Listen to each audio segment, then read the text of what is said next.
The commercial vehicle industry is moving fast. Here are some of the top headlines right now.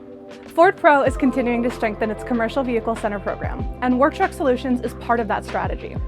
Ford Pro now requires all of its dealers who are part of their 2026 CVC program to maintain an active Work Truck Solutions subscription, giving them access to commercial-focused tools to help better merchandise, market, and sell work-ready vehicles to business buyers.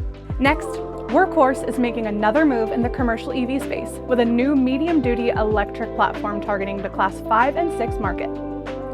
With flexibility for a variety of upfits and use cases, it's another sign that fleets are still actively exploring where electrification can deliver real operational value. And Marion Body Works is investing in the future of manufacturing, announcing major automation upgrades at its Wisconsin facility. The goal? Greater efficiency, improved precision, and the ability to scale as demand for smarter commercial vehicle solutions continues to grow. Stay ahead of the industry. Read the full stories now at cvbnetwork.com.